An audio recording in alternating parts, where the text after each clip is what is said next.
Hello YouTube, it is Championdjk coming at you again with another video, Hot Wheels video today. And man, I gotta tell you, to me, like from a guy that has not purchased like really hardly any RLC cars this year, I just haven't really cared for quite a few of them. We're doing black glove treatment today, right? Not white glove. We're going to do black glove treatment. Why? Because this is what I've got. And the Spectraflame paint, I don't want to get fingerprints all over it. It's a pain in the butt to clean it off and yada, yada, yada. But anyway, the RLC, I really just this year just have been the least amount interested as possible. I've got some Elite 64. I got all the Elite 64s all year. I got the occasional piece from the RLC, but not much from Redline Club. But we've got some items here. I mean, this one was a selections car from last year, so I did order. I actually ordered two of those, and so I do have a spare of that one. I ended up getting this one recently, and then we got two really killer ones right here that I can't wait to check out. I think that's going to be really neat. And another Elite 64. So we're going to take a look at those. But it seems like Hot Wheels is kind of hitting a stride with it. I don't have my Koenigsegg yet. That one's coming. And today was the order for the Nova. And the Nova looks really nice. I had to go ahead and order one of those. It was limit 2, but I only bought one. Just because I really don't get them to resell or anything like that. I get it. You can profit off of these things and blah, blah, blah, blah. To me, it's not worth the effort, really. But we're going to go ahead and just start with the Elite 64, kind of work our way through here. We're going to end with these two cars, the ones I'm most excited about. So Elite 64, I've always been a big fan of Elite 64. Well, not really since its inception. I guess I really wasn't that into it with the first release with that Toyota Chaser, but then I ended up getting it later on and enjoyed that casting. But I like Elite 64. I think it's cool. It's kind of like their 1/43rd scale line. It's cool, right? But it's 1/43rd scale, and it's expensive, and I kind of stay away from it. But this is like the 1/43rd, almost the 1/43rd scale quality, but in 1/64 scale, so something that I actually collect. So this is a Porsche 963, pretty nifty. We're going to go ahead, you can read that if you want. It's got some specifications on the back. So these aren't quite as expensive as the Redline Club cars, but they are still kind of pricey. I think they're like 20 some bucks now. I think when they first started and were launched, Elite 64 was like $15, and yes, that price has gone up quite a bit. I kind of like the gloves. I kind of like having the black gloves. It's kind of nice, you know, that way if I got dirty fingernails or something like that, you can't see them. And a little bit less of a distraction from the car, right? Not having to be a hand model. So maybe this is something we'll do more often. I don't know. Plus, I don't put fingerprints all over the car, which is also nice. Very cool. Yeah, so it's Elite 64. We got metal body, we got metal base, we got rubber tires, prototypical wheels to the vehicle, which is one thing that's very cool on these Elite 64 versus like your older style of Hot Wheels RLC cars, where those are basically dressed up, you know, premiums or dressed up mainlines. This is a casting that's like all purpose built, including the wheels. Now, one thing that's weird, this axle is a little long on my model. I don't know if that's a common thing, but you see how that sticks out at the bottom there? It sits flush there, but not there. It's like the axle's just like slightly too long. I was wondering if it was just the tires that are not on there appropriately, but no, that is not the case. Does this have brakes? Yeah, it does. It's got the brakes in there. You can barely see them, but they're there. But really nicely well done model, kind of on par with almost a Mini GT. You know, Mini GT makes these cars, these types of cars, and it's kind of close to that in quality, I would say. Close to it. It's not exactly it, but quite close to it. Looks really, really nice, and I don't regret this purchase. I think this is pretty good. And man, this thing rolls like just so smooth. So smooth. All right, the next thing I think we'll take a look at is the Chevy Bel Air Gasser. This is the pink party car, as they say. You know, every year they come out with a pink car. Is it every year? Is it twice a year? I don't remember. every convention, do they put one of these out? I don't know exactly how it goes, but it used to be the Redline Club party car, basically. You'd get them at conventions, and then they sell the rest on Hot Wheels Collectors. Now, I didn't go to the convention, so I got this from Hot Wheels Collectors. So, pretty cool. These things are not numbered. It's in the classic Spectraflame mirrored pink, almost salmon colored when you look at it in a certain light at a certain angle. Very much reminiscent of original Redline, like pink. So we're going to go ahead and open this up, of course, as we do everything on this channel. And I had to get this one. I had to get it. Wasn't guaranteed to get it, of course. These ones usually sell out fairly quickly, and that being a gasser, I would assume it would have totally sold out. This actually resembles like the club car, I think from like 2015 or 2016, I don't remember, where they came out with it in 3 different colors. I think it was like a chrome and black, a chrome and red, and a chrome and blue or something like that. I have the, and I didn't grab it, I think I have the blue one. Yeah, and they were limited to different amounts, and I think it was kind of like random which one you got or something like that. I don't remember. Someone else that a Redline Club aficionado will be able to tell you. Look at that mirrored finish. So some people probably weren't a huge fan of this, being that it's on Neoclassics wheels, which are plastic. So not a metal wheel there. So something that probably turned some people off of picking this one up. Man, it rolls so good, of course, because it's on plastic wheels. The other thing that's kind of neat, it's on Neoclassics, and they're pink lined instead of red lined. So that's a cool touch as well. I've got a few of these pink cars. I don't buy every single one or try to get every single one when they come out. But if it's a casting that I enjoy, like the Chevy Bel Air Gasser, which maybe isn't as popular as it was a while back, but still a really cool casting, and I just had to get this one in pink. You know, why not? I still need to get the Datsun 240Z in pink. I know someone that's got one. That car is just so damn expensive to get the pink party car for the 240Z, but it's definitely been on my bucket list for a while, and I just don't know. I got nothing. He wants to trade something for. I'm like, I don't have anything that you would want, dude. You're nuts. So, yeah. That's my buddy Jeremy. He's a guy I used to mention a lot on this channel, actually. Still local to me. I don't know how much he really buys, or I don't think he really hunts much anymore, but was main competition around the area for a while. And now I don't even hunt anymore, so at least rarely. But yeah, it's pretty. It's pretty in pink. It looks nice. Very cool. Metal base, chrome metal base, all that good stuff, and looks really good. It's nice to be able to touch these cars without having to worry about putting fingerprints on. I will tell you that. All right, next is a Nissan Skyline GT-R R34. So now we're getting into a casting that was made really specifically for the Redline Club. This is the opening hood version, which I think it is. So when they started doing kind of like a moving part kind of thing with the Redline Club, they're like, we don't want this to be just like dressed up premium cars in mirrored paint. We want it to be like a casting that's purpose built for the Redline Club, essentially. And that would be this Nissan Skyline GT-R. This opening hood version has only been released for either Redline Club releases, or it has also been released for convention release, at least one.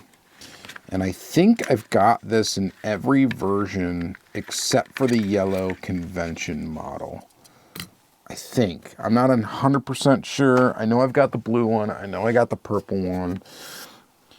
I think there's one that says like that's chrome and like smoke with Hot Wheels on the side. I'm trying to look over because I've got like pretty much all my RLC like Spectraflame cars in one spot on display in the room, and I really don't have that many of them. What am I missing? There was one other one, I think. No, that is the Hot Wheels logo one. I'm just kind of looking up here, and I swear I've got the purple one somewhere. I can see the blue one from here. Oh, there's the purple one. Okay, so I've got those 3 for sure. And I don't know what else it's been released as. But here it is in red, and it does look pretty awesome. Looks really good in red. So this was a car that was really purpose-built for, or the casting that was built for Mattel Creations, essentially. Nice detail under there. So with an opening hood feature, this one's got like a faux carbon fiber thing going on. Looks to be slightly flawed, as you can see close up there. Little flaw right there. Little flaw right there. I'm not going to lose sleep over it. I do have another one carded. If I really wanted to replace it, I would be able to, but I don't think I'm going to. And of course, this being a selections model, this was made to order, which means, you know, there's probably a million of these dang things out there because people ordered them like crazy. I've seen people post up their hauls of these things. People that ordered like 20 of them, 30 of them. To me, that's just a little bit insane and wild. Maybe you guys will make your money back. I don't know. Not sure. When a casting becomes a selection model, usually that selection model, I mean, if people just buy the crap out of it when it's available, that's when they just, you know, they don't really become worth much because there is no scarcity there. Of course, if someone missed out on it, they're still going to pay for it when they want one. But it's not going to go like crazy prices like, let's say, the blue version of this casting, right? Or the convention, the yellow convention one. So there's that. It's a nice model, though. It looks good. I love the red painted wheel hub there. That is really neat. The axle head thing there is painted red. That's really cool. And all in all, it's a nice version of this casting. It looks really nice. Spectraflame red looks good with the kind of a bronzish rims and exhaust detail. All that good stuff. Looks pretty fantastic. But we got to get to like the main events here. So, and that's going to be these acrylic case models. Now, this is really where I guess the Redline Club cars or Mattel Creations cars kind of really shine, is in these acrylic case models. These typically are going to go for about $33, I think is about what they cost if you buy them on day one, you know, if you're able to get them. So they come in a white outer box and then a more decorative inner box. These boxes actually piss me off, and I'm going to tell you why here in a second. But here is the Toyota SRT, or SR5, sorry, SRT. The gold standard 1981 Toyota SR5 four-wheel drive. Digging the packaging. Looks really cool, 80s style graphical stuff on here. Really, really cool. And then let's pull off the cover, and I'll get to why these cases make me angry. Actually, there's 2 reasons why. So this one is not going to suffer from the one thing. Usually they are screwed in with 2 screws, and honestly that upsets me so bad. We are going to go ahead, before we get into the Toyota though, I'm going to pull out the GT40. Let's do that. We're kind of doing this a little weird just because I want to show you something else. So there's your Ford licensing. Let's go ahead and just cut the sticker on the bottom. I don't plan on reselling this model. Oh, well, I tried to cut it. Apparently I need a new blade because it just ripped the sticker off. And let's pop this out. Let's see if this has the same. So this one does have the 2 screws, which I absolutely despise. I hate that they use 2 screws. They should use a peg and 1 screw. Like every other like premium diecast company, you know, they typically don't use 2 screws. They use 1 screw and then a peg that holds the car steady. They only need 1. They only need 1 screw. What are you doing? Ooh, the artwork on this is absolutely fantastic. It looks great. It looks really, really cool. So I do like these decorative boxes. They are kind of cool. Here's the irritating thing straight away. If you have a bunch of these and you want to display them, okay, so for one, it's okay. You got these. You're not going to be able to display them with these, right? I mean, you could take this and put it on the bottom like that. And that actually fits pretty nice underneath the case, but it doesn't quite fit, right? See? Kind of rocks. Doesn't quite fit. That's annoying. Like, it should fit. Like, they should make it fit right there. But you can't then stack these, of course, because you're going to put that like that. The other thing you can't do is stack them like this. Like, you can stack them, and they kind of work. It kind of fits. If you start stacking these one by one, now this one's a better example than some, but they get to rocking. And why is that? Well, that's because of this right here, that little tab that's holding in the plastic. So these tabs don't allow it to sit quite right. So it's balancing on those two. See, balancing on those two little tabs, and any little bump or anything like that, it's going to make it go like that. You know what I'm saying? The plastic looks cool. I mean, it's really high quality. It looks nice and crystal clear, all that good stuff. It's really nice, but to display these and stack them on top of each other sometimes can be quite a bit of a challenge. And some are worse than others, it seems. Like, this one's stacking up kind of pretty good right now. But if you go over the years of these acrylic case models and try to stack them all, I guarantee you are going to run into some problems. So there's that.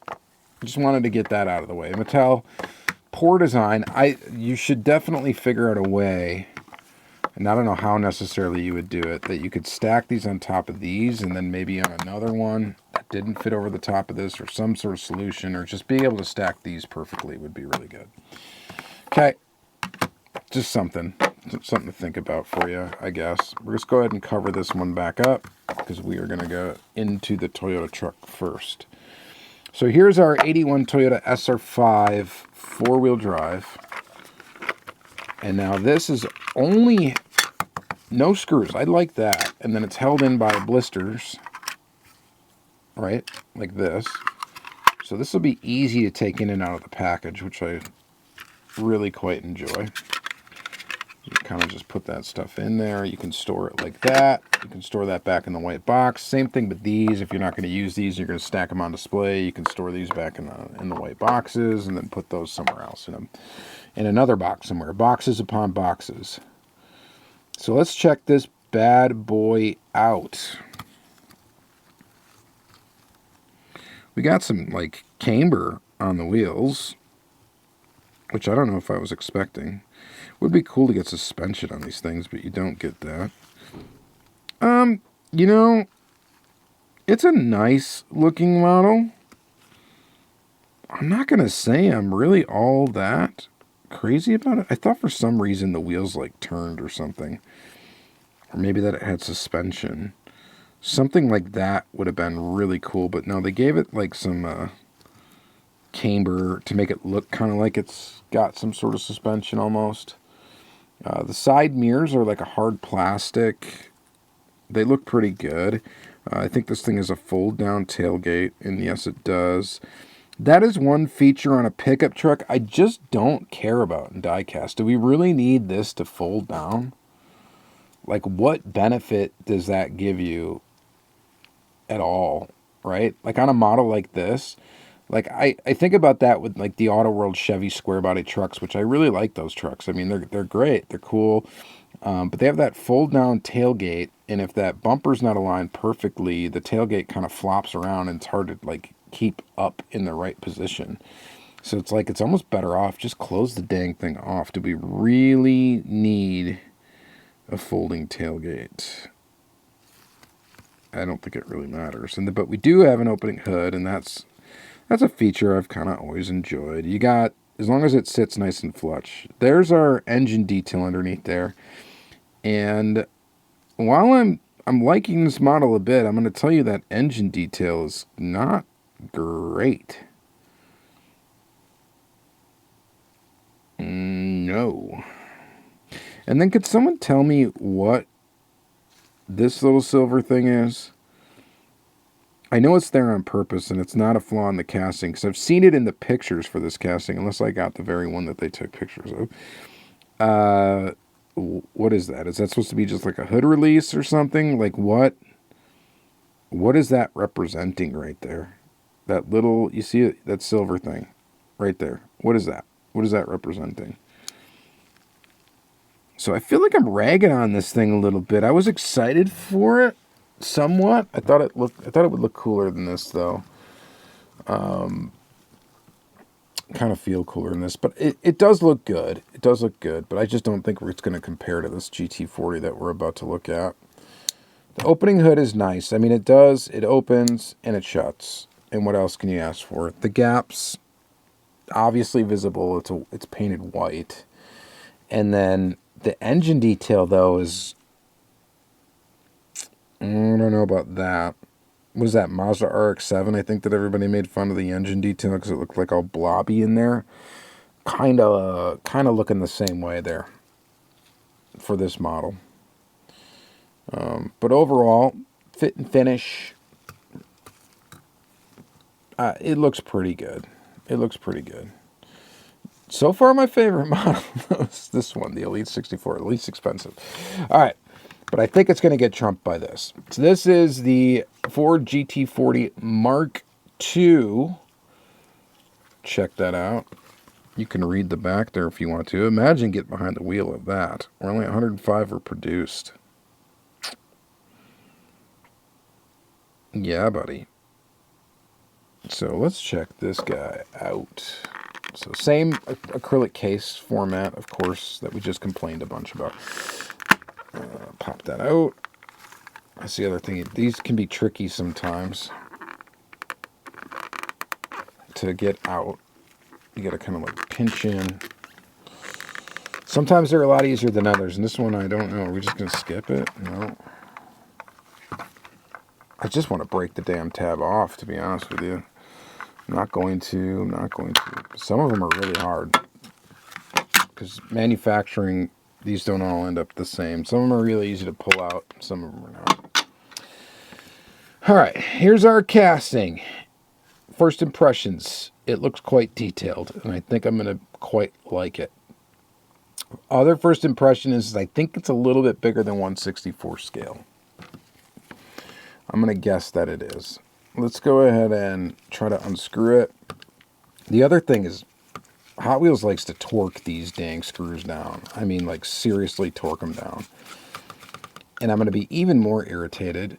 Yep, I am going to be. Hang on. This is supposed to be a video about me praising the new cars in the RLC, and all I'm doing is complaining about how they're packaged and other things. So this is why this is so irritating. Now, I know I've had experience with this, right? So I can get these back on without too much trouble. But see, these end up flying all over the place. These rings are a separate piece. Like, why don't they just... I don't know. Make it part of that, and then make this one just a plastic peg that sits up, so you don't have to take out another screw. And you guys that like collect Inno64, Tarmac Works, Kyosho, stuff like that, you know what I'm talking about, right? The one screw design. One screw, one little plastic peg that sticks up, and it holds the car straight on here, and you only have to tighten and loosen one screw. It's much easier to get the car in and out of the packaging. Nice job with the wheels. I think they did a great job with those.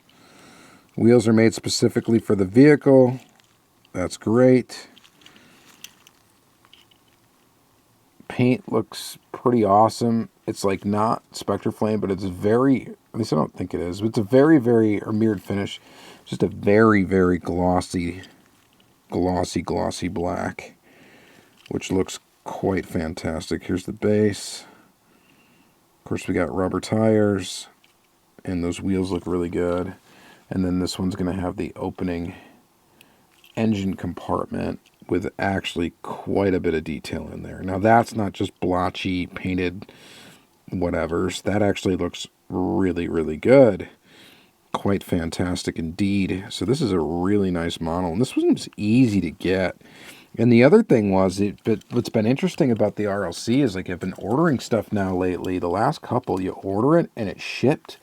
This shipped the same day that I ordered it. One improvement they could have made was painting black on the inside of those exhaust, just to make it look like it's got more depth. Painting black inside of there would have been good. That would be an easy detail to add for a customizer if you wanted to customize this. It's cool that it's a Mark II, and it's got these little things right here. So, like, air intake things. It's almost got the illusion of having an inserted detail for a headlight, but it doesn't, right? Or does it? Is that like tampoed up? I don't know. Is it? Maybe it is.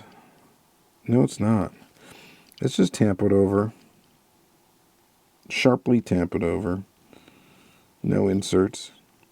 Is this the best GT40 in 1/64 scale I've ever had my hands on? I don't know. I mean, I really would like to get a Kyosho from back in the day. I've got some off-brand Zoom model or whatever it is. That one looks pretty good, but it's not the best.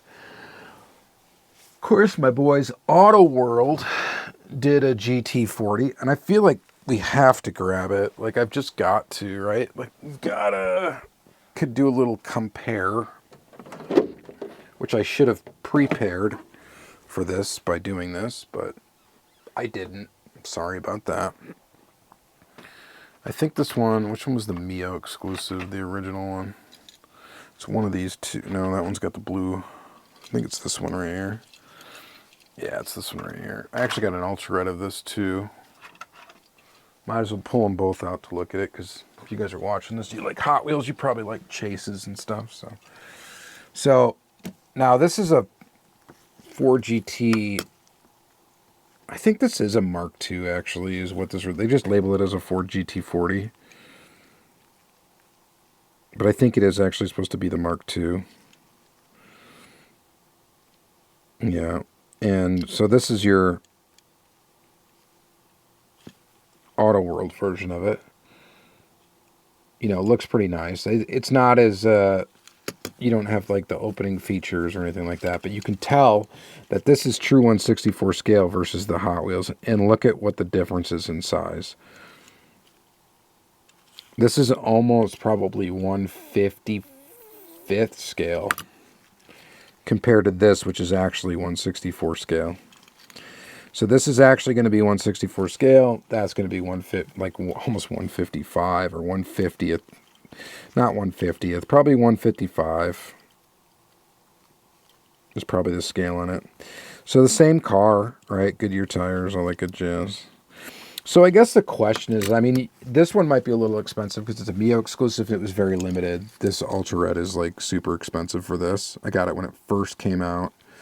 And then of course I opened it and it's got that issue right there, which I've always left there. Never tried to fix that.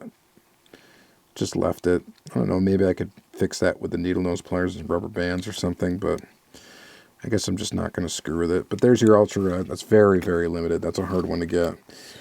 And then this may be a hard one to get because it's the original, like, might have been limited to 2,400 pieces or something crazy like that. So a tough one to get. But either way, I like this casting. I think it's cool. It is definitely larger than 1/64 scale by a mile. And I don't know, am I bothered by that or not? To be frank with you, I kind of am a little bit. I'm a little bit. I don't want to be bothered by that, but I kind of am. This thing's just such a really nicely done model, and it really is fantastically done. If they could have done it a little closer to 1/64 scale, I think I would like it quite a bit better. I just would. You know, then you can really kind of compare it to these other, you know, premium models. I mean, because this one's probably done, I mean, for a Mark II, it's probably done, other than the scale, you know, it's done a little bit nicer, I think. It's got, you know, more features. Oh, I lost her light. Oh, there it comes back. Oh, there it goes again. Uh-oh.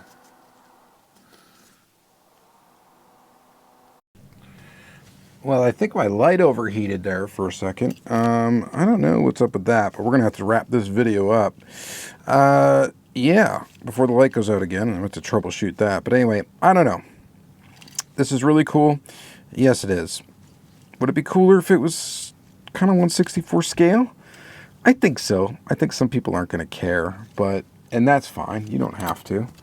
You don't have to care like I do. I just kind of care. I kind of care. It would be nicer if it was a little bit smaller and looked more like a legit, you know, version of this car. I just think it would be cool. I think it would be cool.